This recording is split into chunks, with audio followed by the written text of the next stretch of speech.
Apollo here once again.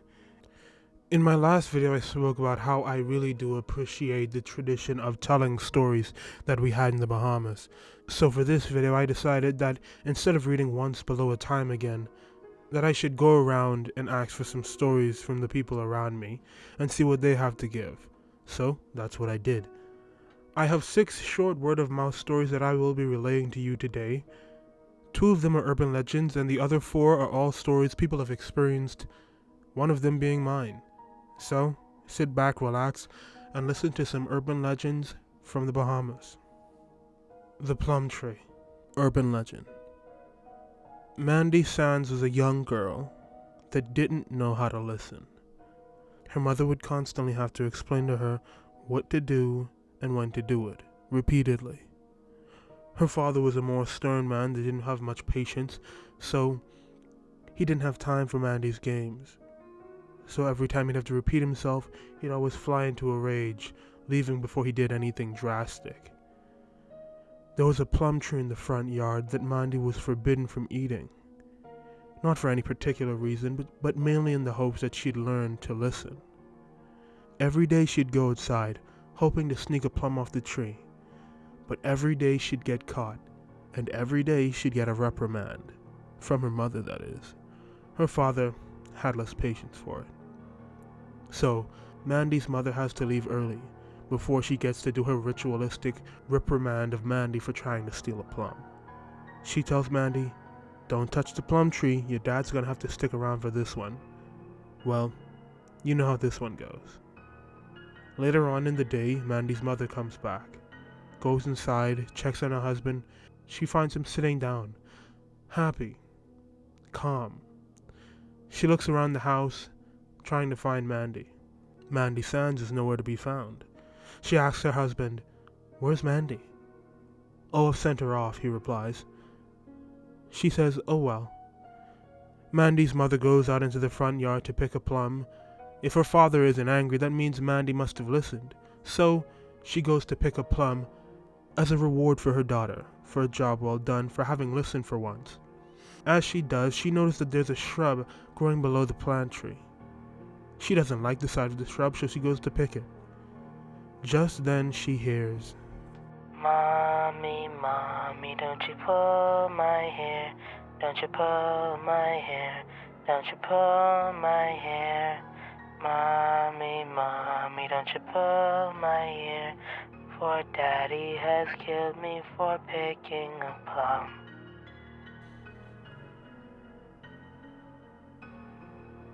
Story 2. A Friendly Race. True experience. My grandmother grew up on Andros Island. Hearing stories about those times, it was almost as if they always had something to do. Though when I hear about it, I can't imagine how boring it would have been. But it always seemed as if they took every opportunity to make fun out of something. So, one day before my grandmother was about to go to school, she's walking up a dirt road. Like most grandparents say, it was 40 miles both ways. For her, it was quite literally almost 40 miles both ways. Exaggeration, obviously. So she's walking on an unpaved dirt road. To her left is bush. To her right is bush. There's not really any civilization around her. But as she's walking, up ahead on the road, she sees her favorite cousin. Excitement immediately. Now she has something to do. She runs over to her cousin, running up the dirt road, elated. She can't imagine such good fortune to have something to do instead of just walking alone on this dirt road on her way to school. So they walk for a while, they talk for a bit, having a good old time. Eventually they reach to a point in the road where there's a shortcut. It's straight through the bush, but it'll cut the walk in half, and they'll get to school in no time. As they're about to go through the shortcut though, they realize there is a fork. This way, they can race one another. "Let's see who can make it to the end first," they say. So they ready themselves. My grandmother at one start, and her cousin at the next. 3, 2, 1, and they're off to the races. My grandmother is striding, running through the bush, pushing as hard as she can to beat her cousin to the end. By the end of it, she's huffing and puffing, but she's first. Elated, she's smiling, overjoyed. She's waiting at the end for her cousin. 10 seconds goes by. Where the hell is she? 20 seconds. What's going on? 30 seconds. This can't be right. Then it hits her. Her cousin had died 3 days earlier.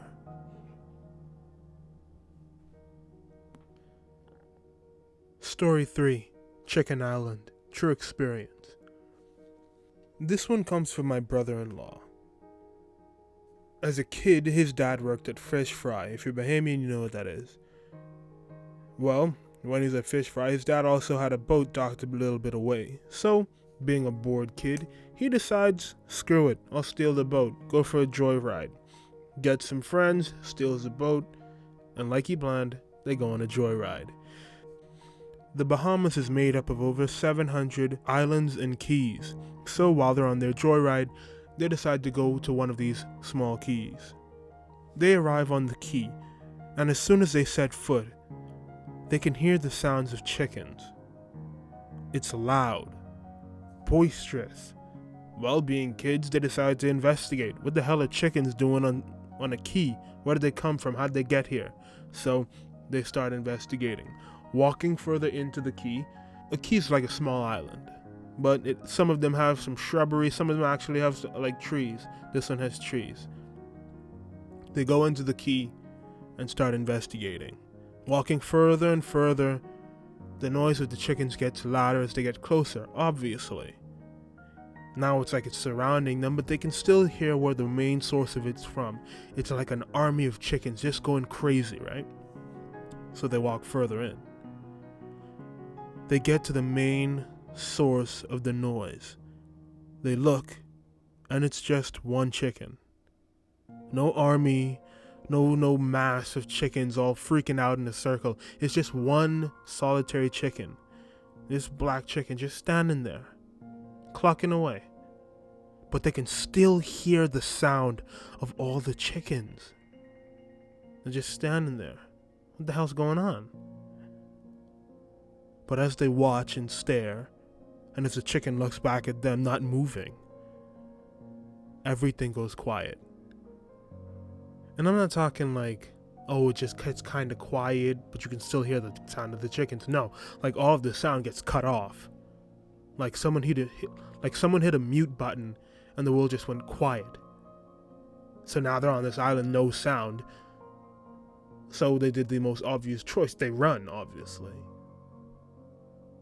What happened? They don't know. Why were the chickens on the island? They don't know. Where did the sound come if it was just one chicken? They don't know. That's Chicken Island, though. Story 4. Name calling. True experience. This one comes from my sister. At the time, she was about, let's say, 13 to 14. We're at the mall, in the food court. She has to use the bathroom, so she goes to the other side of the food court and goes to the bathroom. She does what she gotta do, but as she's coming out of the bathroom, she's walking down the hallway to enter into the food court. And she hears someone call her name. And it's loud, like really loud. It's to the point like this person is shouting. She's like, what's going on? So she follows the sound. She walks out into the food court, and she maybe thinks it's my mom, but no, she goes out into the food court. Then she hears her name get called again. This time she knows where it's coming from. Across the food court, there's a game room. It's almost like a Chuck E. Cheese, but like way less cool. It's called Mr. Pretzel. It's closed down now. If you're Bahamian and you grew up in like the 2000s, you know what Mr. Pretzels was. Well, she hears her name be called across the food court in Mr. Pretzels, and she says she can hear it so specifically. She knows exactly where the person is calling her from. She starts walking. They're calling her again and again and again, and it sounds like my mom, but like, it doesn't make sense. My mom and I are supposed to be in the food court getting food, but she can't see us. So she just walks towards Mr. Pretzel's. She says it sounded as if they were at the back of Mr. Pretzel's next to like the skee ball machine, calling her name. And she doesn't know how she knows this is where they were, but that's where the voices came from. And no one else is reacting to this scream, because that's what it would have to be, because she's only about halfway through the food court. She's walking, and just as she exits the bounds of the food court to about walk into Mr. Pretzel, she stops, turns around, and at the edge of the food court, there me and my mom are, waiting for her to have come out the bathroom. We missed her walking straight past us. And she looks back at us, she's like, wait, what's going on? She walks over to my mom. Were you calling me? No, she wasn't calling her. So what was the noise? Who was calling her? Was she hallucinating? She's 13. She wasn't on drugs. This has never happened again. So, yeah. That was name calling.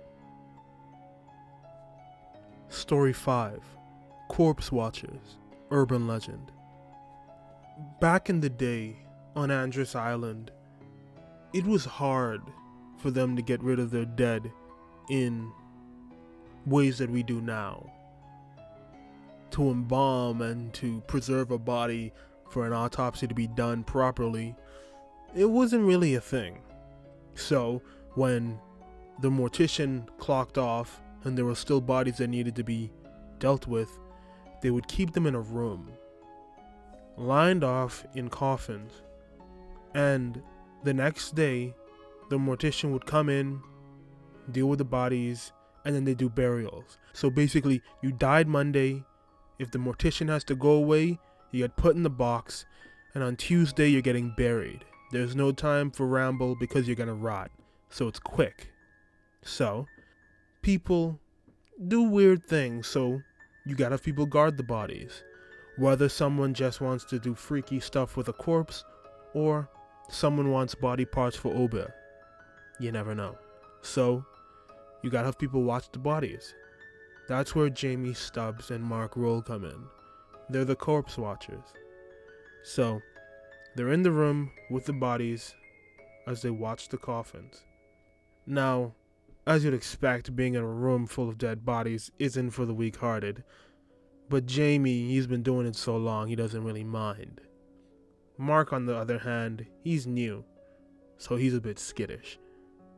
So, Mark's a bit nervous, and it's late into the night, and he's hungry, and he doesn't want to be in there anymore, or at least he wants a break. So he says, Jamie, I'm about to go out. I'm going to get some food, let my wife make me some, then I'm going to come back. You want me to bring you anything? Jamie, he doesn't really need anything, but he could eat. So he says, yeah. So Mark goes off. She's like, I'm going to be back in maybe like 15, 20 minutes. I don't live too far. So he goes off. Jamie, he's a jokester, so he takes the opportunity. He gets a body, guides round, takes him out of the box, and leans him up against the wall at their desk. Makes it look as if he's sleeping. He puts a blanket around him, so when Mark comes back, he thinks that it's Jamie but sleeping against the wall. It's a macabre joke, but you know, it's funny. It's like they don't have nothing to do, so screw it. The guy's already dead, right? So Jamie, in all his infinite wisdom, lays down in the coffin. Mark comes back. Jamie's almost half asleep.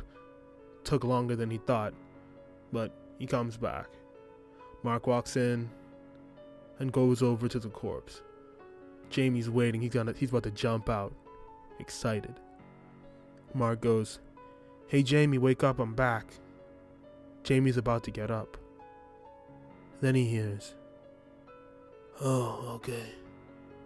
I was getting real hungry." Leaning up out of the coffin, Jamie looks over at the corpse and Mark, and the corpse looks back at him, smiling with a bloated smile. Story 6. Exit Sign. True event. This is another one from my brother-in-law. He has a lot of crazy stories, so he was very helpful. Thanks for that. So, He's about 15, and Junkanoo's going on. So his mom works at this building. It's called the Churchill building, and she works at the very top. So they go to the top of the building. He's with his friend, by the way. Him and his friend go to the top of the building so that they can watch Junkanoo from a top-down perspective. It's nice. They get a full view, no obstruction. They aren't crowded by a bunch of other people, or maybe that's why you want to go. You like being crowded. I don't know. So they're at the top. They're watching the people perform. It's fun. But at the top of this building, only his mom's office is completed. The rest of the floor is under construction. It's like just drywall, rebar, and wood. But they don't really do anything with that because it's still being built, right? But being 15 years old and being kids, they want to explore. They've already seen their team go by and they have nothing else to do. So they get a flashlight and they go to explore the in construction site. Because, that's the safest place for kids to go around, right? So they go exploring. It's dark. It's quiet. There's nothing there. But it's still creepy because it's late at night and the place is under construction, so it's fun. They walk deeper into the building. As they go further in, flashlight beam only cutting about 10 feet into the darkness, they see another light. They're walking towards the center of the room and it's attached to the ceiling. Looking up, they see an exit light glowing a bright red in the center of the room. Why? It doesn't even make sense, but it's just there in a half-completed building in the middle of the room, just glowing. My brother-in-law stares at it, perplexed. The hell is this doing here? He looks up at it and asks his friend, hey, what is this? This doesn't make sense. Why is this here? The building isn't even completed yet, and there are no doors around it for this to point to anything. It doesn't even look like there's a framework here as to say where this exit would be pointing in the future. He's still asking his friend, hey, what's going on? He looks to a window, a couple feet away. Then he looks to his friend who's at his side. His friend isn't there. He looks back. His friend is gone. He's running. So he runs after his friend, right? That's what you do. Your friend runs, you run. He's chasing him down. He makes it about 5 feet. He hears something behind him. He looks, and it's his friend. His friend's chasing him now that he's chasing his friend. What's going on? He keeps running because this isn't making any sense. They make it outside. His friend ends up behind him. His friend's like, why did you run? He answers, because you ran. What do you mean? His friend says, I was on the other side of the exit sign. I wasn't next to you. I just saw you look at the exit sign, look out the window, look back and run. You didn't even say anything to me. You didn't even talk that whole time. You're just looking at the sign. And my brother-in-law experienced something totally different. Story 7. Abandoned building. Personal experience. Now, I'm not one that has many horrific stories to tell. The ones that pop up in my mind are fictional, so I don't count those. But this story, this experience, is something I'll never forget. So, I was being tutored for math. Tutoring didn't help. I'm still trash at math, by the way. But it was over several weeks that I was being tutored with another kid. He was my friend at the time. But as we were being tutored, we'd be there for an hour and a half, maybe, I'm not sure. But we'd have a break in between so that we can actually let our brains cool down or whatever. And there was a building across the street that was being constructed. And I remember it being so fun to run up and down inside that building and explore and basically break into someone's house before it's even built. It was just really fun. But as the weeks went by, as we were being tutored, the building would be completed more and more, and it would be like a constantly updating game where we had something to do each time. But eventually it got to a point where it was so completed we couldn't go inside anymore. So we were like, we're out of luck. There's nothing else we can do now. But then we realized behind the building that's being constructed is an abandoned building that was being constructed, but like it looked as though the people ran out of money or whatever. The entire thing was boarded up. We thought about going inside, but it gave off a bad vibe. Like, the building completely boarded up. Like, we couldn't even see inside. I was really short at the time, so I couldn't even try to peek inside. He was taller than me and he couldn't even see inside. Like, every door, every window completely shut up. We thought about going inside, but we put it off because it was creepy as hell. But eventually, as the days went by and the weeks went by, we was like, screw it. What are we being scared of? Let's just go inside. These two kids came along out of nowhere. I've never seen them since. They just came up out of nowhere and was like, you guys going inside? We're going inside too, let's go. So, we decided to go inside. We try to get inside, but like I said, everything's boarded up. We find a door, also boarded up. There's no actual door, but it's literally just a piece of plywood nailed into the wall. We spend about 15 minutes trying to find a way to wedge the thing off, but eventually we get it wedged open, just enough so that we can squeeze inside. Obviously we're no idiots, right? So we get some things to use as weapons. A stick here, a rock there, a paint roller there. And we go inside. Adventure awaits within the bowels of this abandoned home.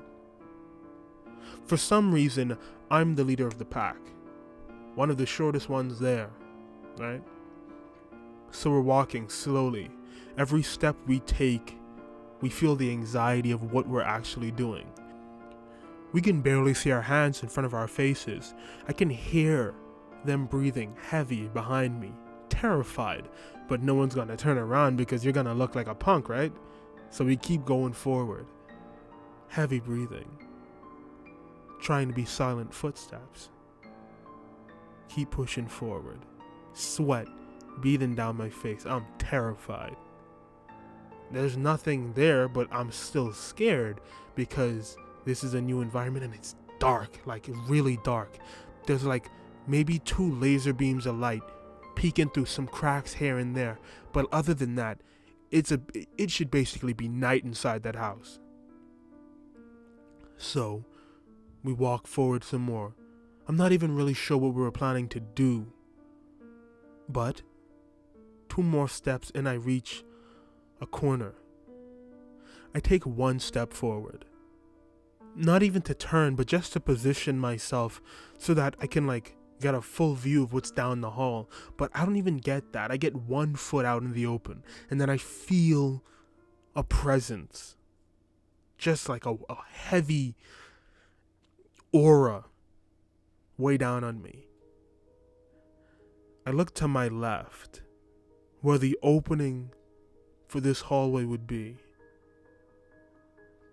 and I see darkness, just abyssal nothingness, right? But there's something more. Pressed up against the wall is another form, darker than the darkness behind it, less than a foot away from me, looking down at me. It was the most terrifying thing I have ever experienced in my life. This man is just there in this house. He's so dark, I can almost make out the details of him. Just the dim whites of his eyes looking down at me. Needless to say, I bolt. Everyone's behind me. And we are hauling. I'm freaking out, thinking I just came within reach of death. I don't even know what was gonna happen. But it was the most terrifying thing I've ever been through as a kid. So yeah, that was my true experience. Wasn't really supernatural or anything, and maybe I might have been tripping balls and the guy wasn't even there, but I'm willing to bet my life that he was, though. So yeah, I hope you enjoyed the stories that I've presented to you today. And if you have any urban legends or stories of your own, leave them down in the comments. Especially my fellow Bahamians, if any of you guys actually watched this video. But other than that, I hope you enjoyed. Hit that like, subscribe, and share button, and I will see you in the next video. Peace.